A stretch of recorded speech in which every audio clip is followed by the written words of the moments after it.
Bonjour et bienvenue sur la chaîne Et si on parlait psychologie?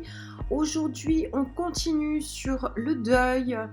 On est donc à la troisième partie. On a vu déjà que le deuil, c'était un ensemble finalement de difficultés émotionnelles, réactionnelles.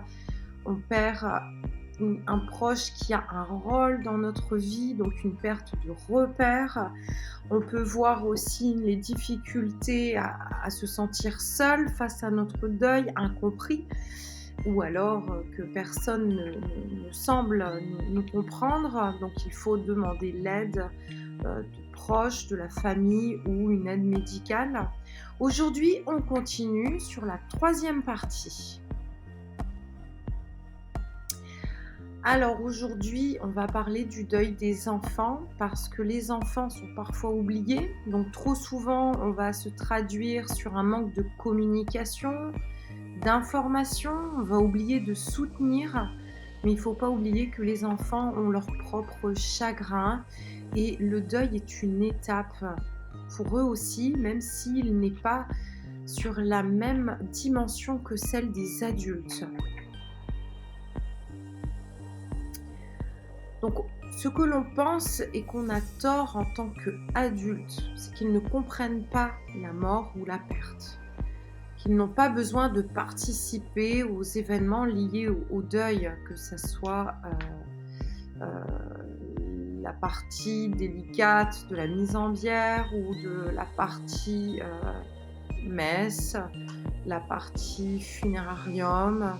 Enfin, toutes ces parties peuvent être délicates, déjà pour nous adultes, mais il faut savoir qu'on peut faire le choix d'en discuter avec les enfants pour leur permettre de venir peut-être en partie à certaines étapes.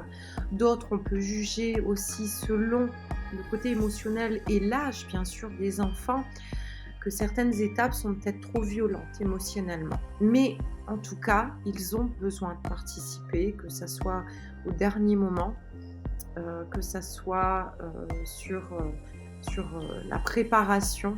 Mais c'est bien de leur demander, en tout cas, s'ils souhaitent venir et participer. Ils sont inconscients de la détresse des autres. Non, ils sont encore assez naïfs. C'est vrai, ils comprennent que les adultes ont du chagrin ou les adultes ont changé de comportement face au deuil.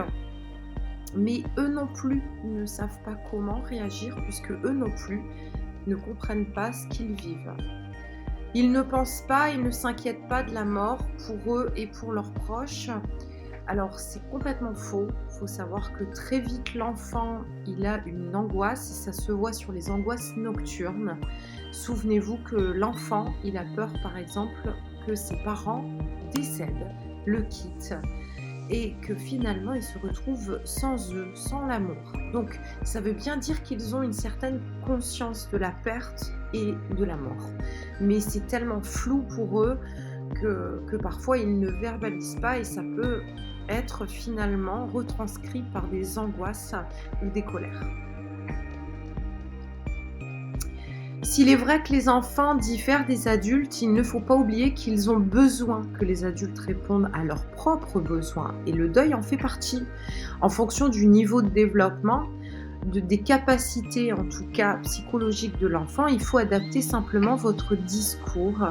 Vous pouvez embellir les choses en disant des jolis mots, même si c'est difficile pour vous adultes, mais ça peut aussi être un soutien pour vous. Parce que vous accrocher aux souvenirs véhiculés auprès de l'enfant peut vous permettre de surmonter aussi ces étapes de deuil qu'on a vues dans les 2 premières parties. Donc il est vrai que les enfants et les adultes, ils ont quand même énormément de choses en commun. L'amour, les réactions, les émotions et peur de perdre quelqu'un, que ça soit physique, psychologique ou réel. Donc il faut qu'on soutienne le deuil et la discussion, la tendresse pour l'enfant. Les soutenir parce qu'ils ont le droit de pleurer finalement eux aussi, même si c'est pas un chagrin comparable au nôtre, mais il peut se retranscrire malgré tout en larmes en difficulté à parler, à verbaliser, ou alors ils peuvent aussi se changer les idées en faisant des bêtises, mais c'est leur façon à eux de réagir face à l'inconnu qui est le deuil. Donc sachez que les enfants vivent le deuil et pleurent comme vous. Vous devez trouver les moyens les plus efficaces de les soutenir. Incluez de manière appropriée les enfants dans tout ce qui est rituel, les funérailles, le service commémoratif, peut-être la cérémonie religieuse. Les activités familiales et les conversations concernant la personne qui nous a quittés, ça aussi, il faut continuer à le faire parce qu'on a besoin de faire vivre le souvenir. La personne n'est plus, mais elle a été et on a des souvenirs avec cette personne. Et c'est une manière de continuer à faire vivre dans nos cœurs cette personne disparue. Donc il faut le faire, bien sûr, toujours en fonction de l'âge de l'enfant. Ça peut être avec des photos qu'on va mettre, des bougies. Chacun a ses petits rituels, mais l'enfant va imiter l'adulte. Cherchez de façon spécifique de transcender finalement l'événement. Donc c'est ce que je disais, hein, ça peut être des rituels que vous mettez en place à la maison. Parce que vous avez tous vos moyens à vous d'adultes de surmonter le chagrin et la perte. Par contre, si c'est vraiment, vraiment difficile, il faut vous dire qu'eux aussi ils ont le droit au chagrin et vous demander de l'aide peut-être de proches dans la famille ou amis. Quelque chose de bien doit en sortir, ça peut aussi vous rapprocher d'autres personnes, hein, le deuil, puisque on met en commun ce chagrin, ce manque. Et c'est vrai qu'on a tous une histoire de vie à partager à la hauteur, bien sûr, des tranches d'âge. Parce que voilà, on n'a pas les mêmes vécus avec ces personnes-là. Donc un enfant qui perd un camarade est tout aussi délicat qu'un adulte qui va perdre un ami, un collègue.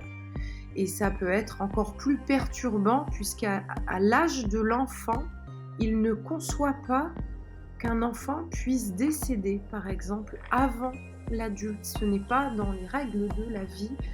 Il n'y a pas de règles, malheureusement. Hein. On est tous touchés par le deuil et le décès. Mais il faut quand même le mettre en évidence que le deuil peut toucher l'enfant avec un autre camarade de classe ou de sport. Voilà, ça arrive.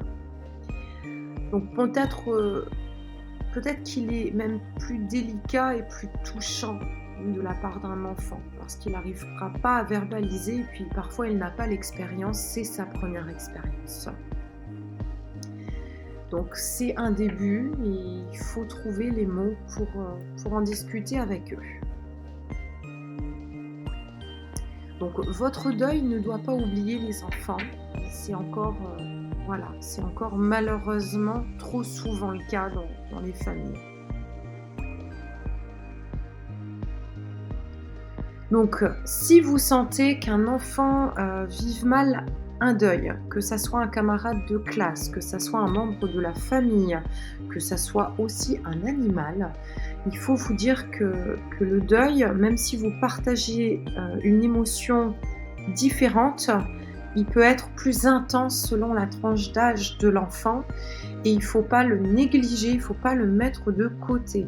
Le mieux, c'est peut-être d'en parler déjà avec votre enfant, de lui poser des questions et de voir s'il est en mesure de discuter avec vous et de poser des mots. C'est déjà un premier parcours. N'hésitez pas non plus à demander l'aide du pédiatre ou du médecin. Et si toutefois vous vous sentez anéanti vous-même, dans l'incapacité de soutenir, de trouver les bons mots, ce n'est pas grave, c'est humain. Demandez l'aide d'un professionnel, d'un thérapeute, d'un psychologue. Il y existe forcément proche de chez vous un professionnel qui puisse recevoir votre enfant et ça se passe en général très bien parce qu'il a juste besoin de poser des mots et de comprendre. Donc vous n'hésitez pas à demander de l'aide. En tout cas, je vous remercie pour m'avoir suivi sur encore une vidéo un peu particulière. Nous sommes sur la 3e partie, il en reste une. Donc la prochaine, nous terminerons sur la partie 4. Je vous dis à la semaine prochaine.